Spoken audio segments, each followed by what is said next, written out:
இந்த உலகத்துல சில கதைகள் பெரிய அரங்கத்துல ஆரம்பிக்காது. சில கதைகள் பெரிய நகரத்துல எழுதப்படாது.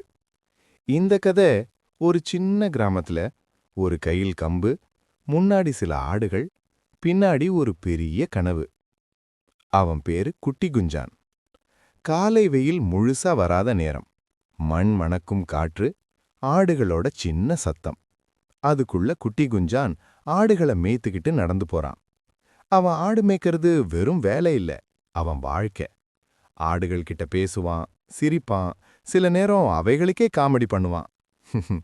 டேய், மெதுவா வாடா, நீ ஓடினா நானும் ஓடணுமா? அந்த நேரம் அவன் நண்பன் முருகன் ஓடி வர்றான். டேய் குட்டி குஞ்சா, இன்னுமாடா ஆடு மேய்க்கிற? எல்லாரும் வெளிநாடு போறாங்க, லட்சக்கணக்கில் சம்பளம் வாங்குறாங்க, நீ மட்டும் இங்க நின்னுட்டியே. குட்டி குஞ்சான் சிரிச்சுக்கிட்டு சொல்றான். லட்சம் சம்பளம் வாங்கி மனசு இல்லாம வாழ்றதுக்கு இங்க ஆடு மேய்ச்சாலும் சந்தோஷமா இருந்தா போதுமேடா. இந்த வார்த்தை அவன் சொன்னாலும் அவனுக்குள்ளேயே ஒரு கேள்வி. நான் இதுலயே நிக்கணுமா? மெல்ல டிரான்சிஷன். அடுத்த நாள் ஊருக்குள்ள ஒரு கார் வருது. கார் நிற்குது. ஒரு ஐயா இறங்குறார். வெளிநாட்டிலிருந்து வந்தவர். அவர் சொல்ற ஒரு விஷயம் மொத்த ஊரையும் அசர வைக்குது.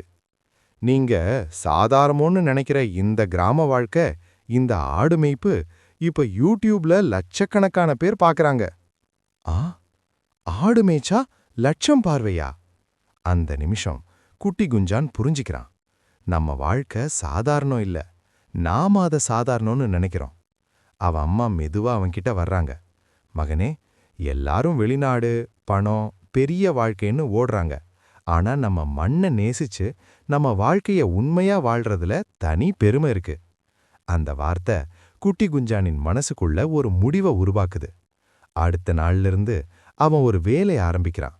ஆடு மேய்ப்பதோட சேர்த்து அவன் வாழ்க்கையையும் பதிவு பண்ண ஆரம்பிக்கிறான். ஆடு ஓடினா அதையும் பதிவு, முருகன் காமெடி பண்ணினா அதையும் பதிவு, கிராமத்து உண்மை, சிரிப்பு, வலி எல்லாத்தையும் பதிவு.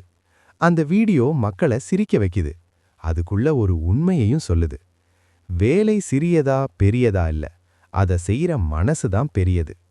சில மாதங்களுக்கு பிறகு அதே குட்டி குஞ்சான் ஆடு மேய்ந்த கையோட லட்சக்கணக்கான மனசுகளுக்குள் இடம் பிடிக்கிறான். கதை முடிவில் அவன் சொல்ற ஒரு வரி: வெளிநாடு போக கனவு காண்றது தப்பில்ல, ஆனா நம்ம ஊர்ல நாம யாருன்னு மறந்துடக்கூடாது. ஏன்னா சந்தோஷமா வாழ்றதே உண்மையான சம்பளம்.